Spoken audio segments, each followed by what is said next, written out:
Pakistan's win over Sri Lanka in the first test of their two-match series was one of the it showed off one of the many things that we love about test cricket, is that it's never really over until it's over.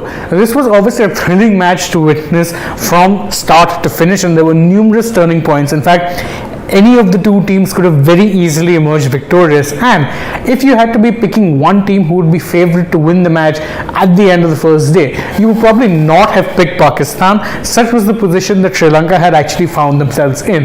But the beauty of test cricket is in, of course, its ebbs and flows, and the fact that the match can change over the course of even a single or even multiple good sessions. And in the end, Pakistan found themselves deserving winners of the first test, and not only were they deserving in terms of the fact that they played much better cricket, the fact is they had to play out of their skin to get that win, and they ended up breaking a number of very interesting records in the process.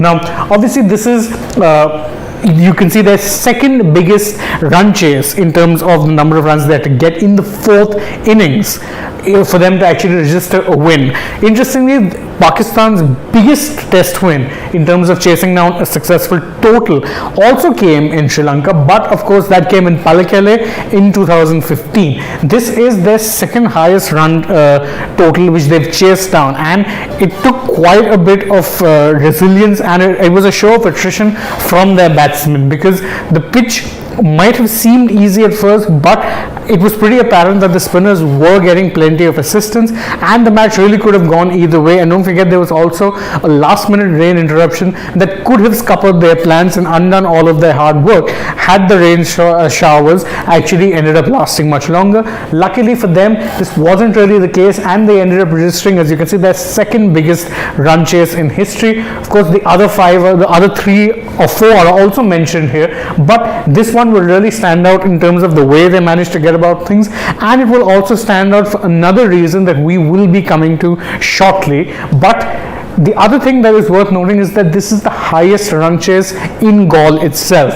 Now again, if you look at the list, you realize that there haven't been that many high chases in terms of not big targets have been chased down in Galle, as you can see by the fact that in this list itself you have 164 which England chased down against Sri Lanka, which is the third highest, and you also have two targets that were chased down that were in fact even below the 100-run mark. Sri Lanka versus Pakistan in 2014, and also Sri Lanka versus India in 2010. So again, not the biggest of margins, but it says a lot that the record before this they had to best it by over 80 odd runs. So obviously not a mean feat in that regard for them to end up chasing down 342 on a track that wasn't necessarily the easiest to bat out.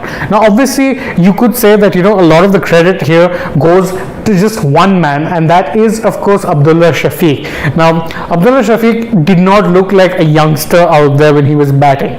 That has to be noted. The simple fact of the matter is he looked like someone who was batting with wisdom beyond his years, and the simple fact of the matter is that he was very rugged in the way, and very dogged and determined in the way that he was going about with his batting, and that was something that ended up benefiting the Pakistan team immensely. In fact, as you can see, this is a record in terms of batsmen who have faced 400 plus deliveries in a fourth innings, and this is massive because again, in terms of the most number of balls faced in the fourth innings, again, fourth innings really if ever an easy time to bat, but the fact of the matter is he ended up facing 408 deliveries. Now there's a dual thing here, by the way, because he is also now the youngest batsman to have faced 400 odd deliveries in the fourth innings of a test match, and the man whose record he broke was none other than that of his skippers. Yes, Babar Azam previously held the record and had actually registered it only earlier this year, but now Shafiq has broken that record, and in some style too.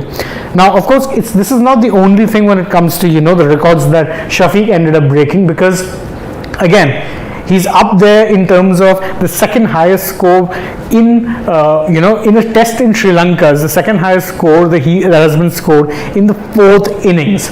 So Abdullah Shafiq has ended up scoring 160, and the only person's record he missed out on was, of course, Yunus Khan, who has scored an unbeaten 171 in 2015.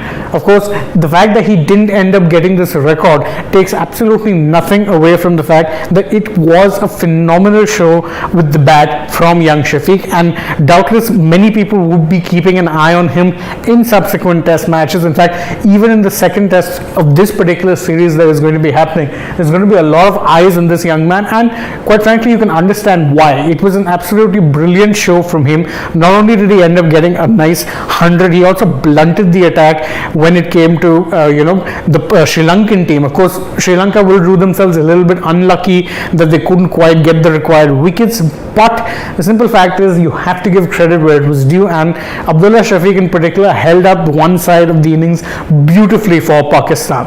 So of course, when it comes to this match, there is also, of course, you know for a fact with this match and series that there are going to be implications for the World Test Championship as well. Of course, we know for a fact that table can change, will change pretty frequently, because obviously it changes after every match, but the World Test Championship implications here are also pretty huge, because coming into this match, Sri Lanka were in third position due to their percentile points, but have now slipped down all the way to sixth.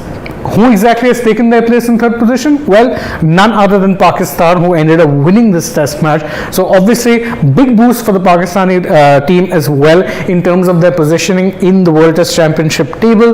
Naturally, they want to actually win the next test match as well and put themselves in a better position for cracking that top two. Of course, we know for a fact that that particular chase isn't quite over yet, but there's no such thing as too many wins, and doubtless they would want to be putting on a good show in the next test match as well, seal the series 2-0, and that's one of the best things about the World Test Championship, is that it has upped the stakes in every single test matches. Teams are not content playing for a draw, they want the win and the extra points that come with it.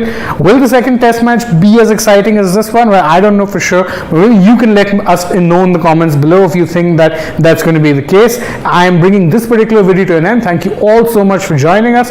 If you enjoy what it is we do, please don't forget to like the video, share it with your friends. As I said before, drop us a comment, subscribe to the channel if you haven't already. Last but not the least, tap the bell icon so that you know every single time we're going live or uploading a new video. As always, I've been Shane Dias. I'm grateful that you joined us, and I'll see you very soon. Bye bye.